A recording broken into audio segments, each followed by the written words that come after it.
എന്തൊരു കരച്ചിലായിരുന്നു. ചെവിതല കേൾപ്പിക്കുന്നില്ല. രാതൊന്ന് അഴിച്ചു കിട്ടാൻ ചെന്നപ്പോ തൊഴുത്ത് കിടന്ന് 2 ചാട്ടം. 2 തവണ ചവിട്ടിച്ചതാ, ചേന പിടിക്കുന്നില്ല. എന്റെ മൂരിയെ കൊണ്ട് ചവിട്ടിച്ചവരാരും പിന്നെ പരാതി പറഞ്ഞിട്ടില്ല. ചേന പിടിച്ചില്ലേ, ഇതേ കാശ്. പക്ഷെ രൊക്കം പണം വേണം. കടം പറയണ പരിപാടി ഇവിടെ ഇല്ല. അതിനിപ്പോ ആരാ കടം പറഞ്ഞത്? റൊക്കം കാശ് കൊടുത്താ കഴിഞ്ഞ തവണ കുട്ടൻ ചാകോന്റെ മൂരിയെ കൊണ്ട് ചവിട്ടിപ്പിച്ചത്. എനിക്കപ്പോഴേ സംശയമായിരുന്നു. അതുപോലൊരു കിടാവ്.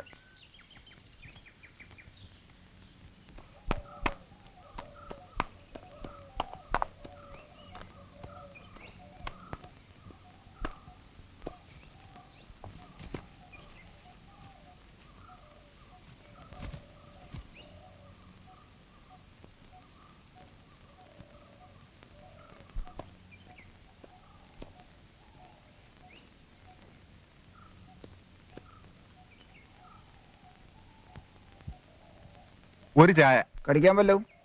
ഓ വേണ്ട.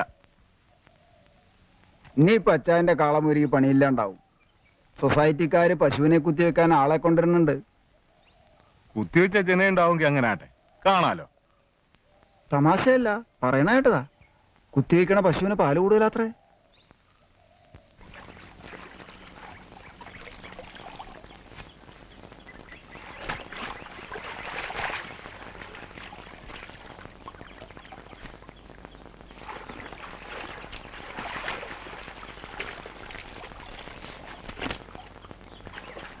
എവിടെല്ലാം അന്വേഷിച്ചൊന്നു? ഈ മിണ്ടാപ്രാണിയൊക്കെ എന്തെങ്കിലും കൊടുത്തില്ലെങ്കിൽ അതിന്റെ ശാപം എനിക്കാ. വന്നോന്നറിഞ്ഞു. എവിടെ ആയിരുന്നു ഇത്ര ദിവസം? ആര് പറഞ്ഞു? മീനാക്ഷി ആയിരിക്കും. ഇവിടെ എല്ലാം എല്ലാവരും അറിയും. പേർഷ്യയിലൊക്കെ പോണെന്ന് കേട്ടു, നേരാണോ? ലീവ് കഴിഞ്ഞാലേ അറിയാൻ പറ്റൂ. മിക്കവാറും ശരിയാവും. എത്ര ദിവസത്തേക്കാ അവധി? അവധിയൊക്കെ കഴിഞ്ഞു. തിരുവാതിര കൂടിയിട്ട് പോയാൽ മതി എന്ന് വീട്ടുകാർക്ക് നിർബന്ധം. നാട്ടിലെ തിരുവാതിര കൂടിയിട്ടും കുറെ ആയല്ലോ. അതുകൊണ്ട് ഞാൻ അവധി കിട്ടാൻ കമ്പി കൊടുത്തു. ദേഷ്യം കെട്ടി പെണ്ണുങ്ങളെ പേടിപ്പിക്കാനും പഷ്ടത്തങ്ങൾ കാണിക്കാനും ആവും. അതിന്റെയൊക്കെ കാലം കഴിഞ്ഞില്ലേ. അതൊക്കെ പിള്ളേർക്ക് വിട്ടുകൊടുത്തു. ഓ, സമയം പോയി. പശുവിനെ കറന്നില്ല. അവർക്ക് കാപ്പി കൊടുക്കണം. ഇപ്പോഴും ഉണ്ടോ ഭജനക്കാര്? ഇടയ്ക്ക് ഓരോരുത്തർ വരും. ഞങ്ങൾക്കും അസൗകര്യമൊന്നുമില്ലല്ലോ. ശാരസാരില്ലേ? അകത്തുണ്ട്. അമ്മ കിടക്കാവും. വരൂ, കാപ്പി കുടിച്ചിട്ട് പോവാം. വേണ്ട, പിന്നെ വരാം. കുറച്ചിലായിരിക്കും. ഇവിടുന്ന് പോയാൽ പിന്നെ ആളുകളുടെ സമ്പ്രദായമൊക്കെ മാറും. ഓരോന്ന് പറഞ്ഞു വിഷമിപ്പിക്കരുത്. ഇവിടുന്നുണ്ട് നേതിച്ചോറിന്റെയും പായസത്തിന്റെയും രുചി ഇനിയും പോയിട്ടില്ല. ദുബായിന്ന് വരുമ്പോ ഞാൻ വന്ന് കാണുന്നുണ്ട്. എന്താ വേണ്ടതെന്ന് പറഞ്ഞോളൂ. എനിക്കെന്താ വേണ്ടത്? വാഴനാര് കിട്ടുമോ അവിടെ?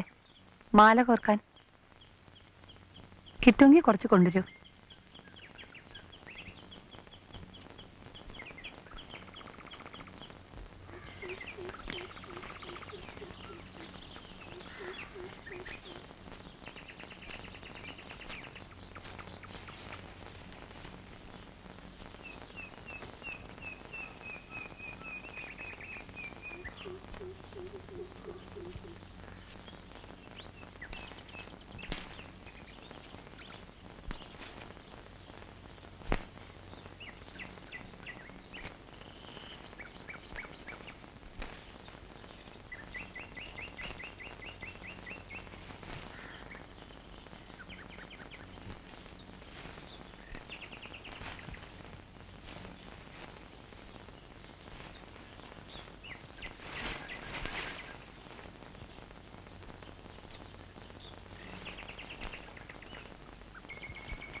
ഇന്നെന്താ ഷാർക്കൊരു വല്ലായ?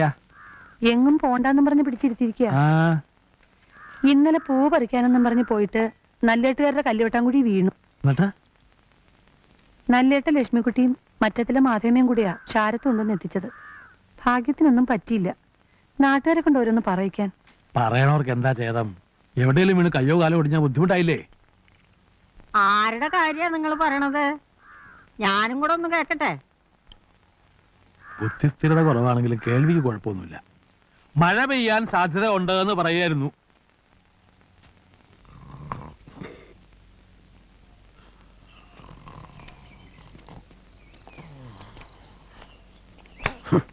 ആ രാഘവ മാഷ് വന്നോ?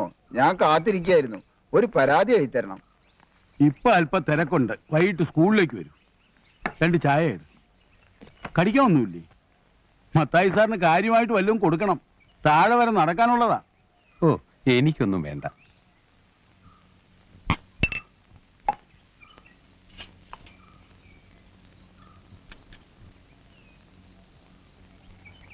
നാട്ടിൽ മഴയൊക്കെ ഉണ്ട് മാഷേ. സാറ് DD യെ കാണുമോ? ഓ ഇല്ല, ഞാനൊരു 6 മാസത്തെ കൂടി ലീവ് നീട്ടാൻ പോവുക. ഇനിയിപ്പോ ഓണാവധി കഴിയാതെ പുതിയ മാറ്റമൊന്നും ഉണ്ടാവും തോന്നുന്നില്ല. അപ്പോഴും ഓർഡറൊന്നും ആയിട്ടില്ലെങ്കിൽ പിന്നെയും നീട്ടും, അത്ര തന്നെ. ഉള്ള കൃഷി നോക്കി നടത്തിയാവും സാറിന് ഇതിലും ലാഭം. ഞങ്ങളുടെയൊക്കെ കാര്യങ്ങളാ കഷ്ടം. 1 മാസത്തെ ശമ്പളം കിട്ടിയില്ലേ കാര്യം മാറും. അതുകൊണ്ടാണല്ലോ ഈ ഓണം കയറാൻ മൂലയെ വന്ന് കിടക്കണേ. ലീവ് വേക്കൻസിയിൽ ആരോ വരുന്നെന്ന് കേട്ടല്ലോ. കുറെ നാളായിട്ട് ഞാൻ എഴുതുക. ഒരാളെ കൊണ്ട് 4 ക്ലാസ് എങ്ങനെ നടത്താനാ? ഇൻസ്പെക്ഷൻ വന്നു പോയോ? ഓ, ഇപ്പോഴൊന്നും ഇങ്ങോട്ട് വരാറില്ല. രജിസ്റ്ററും കൊണ്ട് ചെല്ലാൻ പറയും.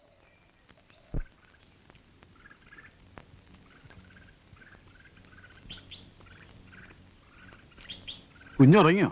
ആ, നല്ല ക്ഷീണം കാണും. എന്തൊരു വെയിലായിരുന്നു. ഇത്രയും നടപ്പുണ്ടെന്ന് വിചാരിച്ചില്ല.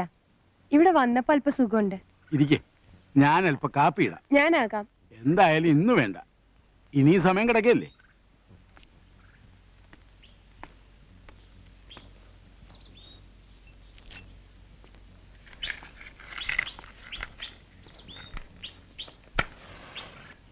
സാറിവിടെ വന്നിട്ട് എത്ര നാളായി? 5 കൊല്ലം കഴിഞ്ഞു. കുടുംബമായിട്ടാണോ? അല്ല, അവർക്ക് നാട്ടിലാ ജോലി. ഞാനിവിടെ അങ്ങ് കൂടും. അപ്പോ ആഹാരമൊക്കെ? രാത്രി കഞ്ഞി വയ്ക്കും, ബാക്കി വരുന്നത് രാവിലെ കുടിക്കും. ഉച്ചയ്ക്ക് പിള്ളേർക്കുണ്ടാക്കുന്ന ഉപ്പുമാവ് കാണും. സാധാരണ ആണുങ്ങളെ ഇങ്ങോട്ട് അയക്കാറ്. ഇത്തവണ എന്താണ് ആ ഒരു മാറ്റം? ആരും നിൽക്കാറില്ല. ജോയിൻ ചെയ്ത് പോയി കഴിഞ്ഞാൽ പിന്നെ മാറ്റത്തിനുള്ള ഉത്തരവിന്റെ പകർപ്പേ ഇവിടെ എത്താറുള്ളൂ. സ്വാധീനം ഉപയോഗിച്ച് മാറ്റം വാങ്ങും. കുറ്റം പറഞ്ഞിട്ട് കാര്യമില്ല. താമസിക്കാൻ സൗകര്യമില്ല. പോയി വരാനാണെങ്കിൽ വാഹനങ്ങളില്ല. മഴ തുടങ്ങിയാൽ പിന്നത്തെ കാര്യം പറയാതിരിക്കുക ഭേദം. താമസത്തിന്റെ കാര്യത്തില് സാറ് വല്ലതും ആലോചിച്ചോ? നിങ്ങളുടെ എഴുത്ത് വന്നപ്പോ മുതൽ അതാ എൻ്റെ ആലോചന. ഞാൻ നോക്കിയിട്ട് ഒരു മാർഗമേ ഉള്ളൂ.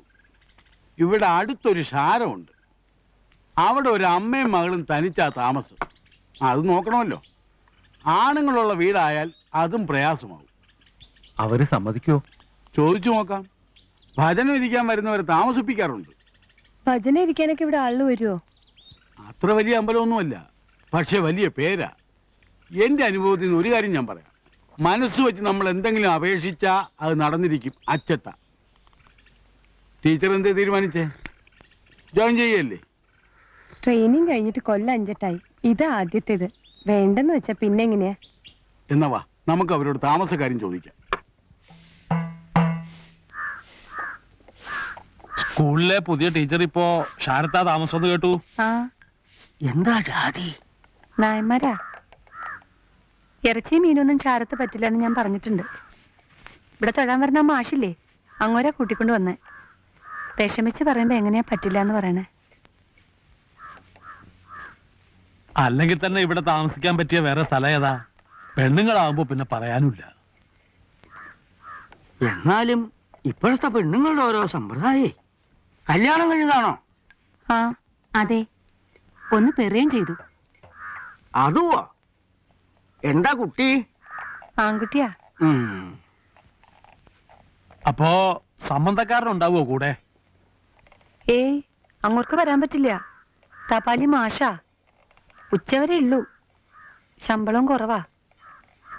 വീട്ടിലെ ബുദ്ധിമുട്ടുകൊണ്ടാ ജോലിക്ക് വന്നതെന്നാ പറഞ്ഞത്. ആദ്യത്തെ നിയമനല്ലേ, പറയണോടത്ത് പോകാണ്ടിരിക്കാൻ പറ്റൂ? തപാലുകാർക്കൊക്കെ ഇപ്പൊ നല്ല ശമ്പളല്ലേ? മാസ്റ്ററൊന്നും ആവില്ല, വെറുതെ വമ്പത്തം പറഞ്ഞതാവും. എന്തായാലും രാധയ്ക്കൊരു കൂട്ടായി. പശുവിനെ കറക്കലും കുട്ടിയെ നോട്ടമൊക്കെ കഴിഞ്ഞു വരുമ്പോ തേവരക്ക് മാല കെട്ടാൻ സമയം ഉണ്ടാവോ ആവോ? ശാരത്താണെങ്കിൽ സ്ഥലം ധാരാളം. പിന്നെ അവർക്കൊരു സഹായാവെന്ന് കരുതിട്ടാ. ഭജനക്കാരാവുമ്പോ 7-8 ദിവസം കഴിയുമ്പോ പോവില്ലേ? ഇതിപ്പോ അതാ ഒരു ബുദ്ധിമുട്ട്.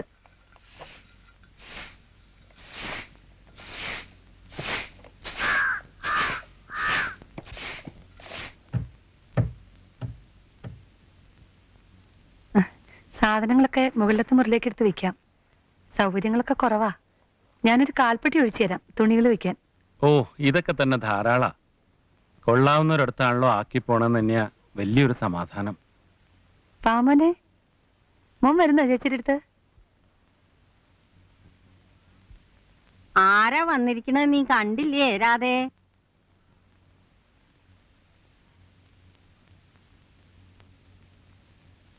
ആരണംകുട്ടി ഭാര്യയാ. എവിടാ കുട്ടി? ഞാൻ അതിനെ കണ്ടിട്ടില്ല. എന്താ ഇങ്ങനെ ആരെ അറിയിക്കാണ്ട് ഒരു വരവ്? അത് ഏട്ടനല്ലമ്മേ, ഇവിടെ താമസിക്കാൻ വന്നോരാ. കുട്ടി അവരുടെയാ.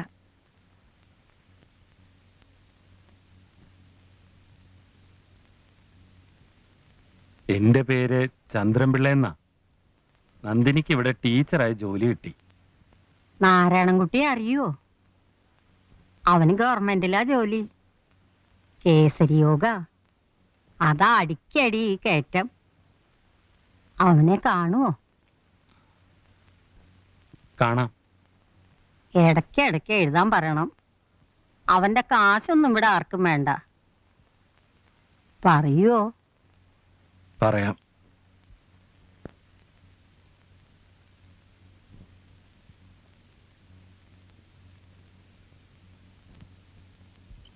മതി. ഞാൻ ഉറങ്ങിപ്പോയി. നിങ്ങളെപ്പോഴാ അമ്പലത്തിൽ നിന്ന് വന്നേ? കൊറേ നേരായി, ഉണർത്തണ്ടെന്ന് കരുതി. കണ്ണം വല്ലതും കഴിച്ചിട്ടാണോ കിടന്നേ? അതെ. നന്ദിനിയും കൂടി ഇരുന്നോളൂ. വേണ്ട, നമുക്ക് ഒരുമിച്ചിരിക്കാം.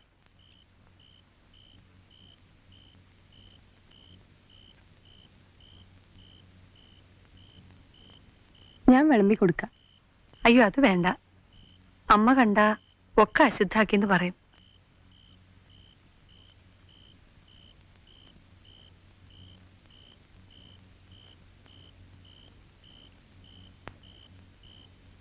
ഇവിടെ അരി വെക്കണ പതിവില്ല. അമ്പലത്തിൽ നിന്ന് കിട്ടണ നേതിച്ചോറ് തന്നെ ധാരാളാ. കറവയുള്ളോണ്ട് തൈരും ഉണ്ടാവും. ഒക്കെ മോശാവും. ഇതൊന്നും നിങ്ങൾക്ക് ശീലം ഉണ്ടാവില്ല. ഞങ്ങൾക്ക് അങ്ങനെ നിർബന്ധങ്ങളൊന്നുമില്ല. ഞങ്ങളുടെ ഒരു ഭാഗ്യം. എന്റെ പ്രാർത്ഥന ഫലിച്ചു. നിത്യം കുളിച്ചുവിടാൻ ഒരു അമ്പലം ഉണ്ടല്ലോ.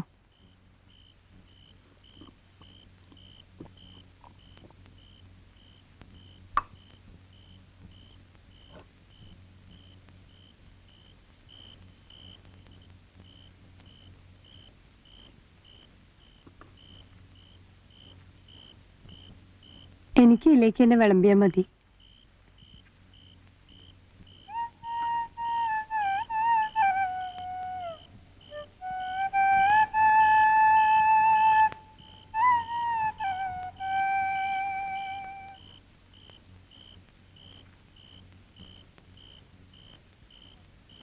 കഥ കടിച്ചേക്കട്ടെ. ആ കുട്ടിയുടേത് നല്ല സ്വഭാവമാണെന്ന് തോന്നുന്നു. നിന്റെ ഭാഗ്യം. പാവം, ഇതുവരെ ആരും വന്നില്ല. ഞാനത് ചോദിക്കണമെന്ന് വിചാരിക്കുകയായിരുന്നു. എന്തേ പറ്റിയത്? അറിയില്ല, ഞാനൊന്നും ചോദിച്ചുമില്ല.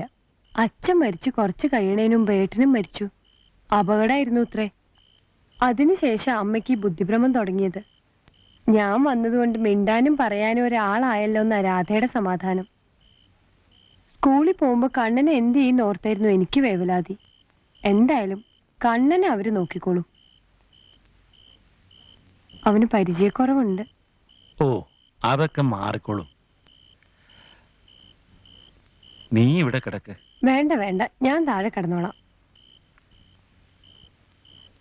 ആ ജനലിന്റെ പാളി ഒന്ന് തുറന്നിടാല്ലേ, അല്പം കാറ്റ് കയറട്ടെ. എന്തൊരു ഉഷ്ണം.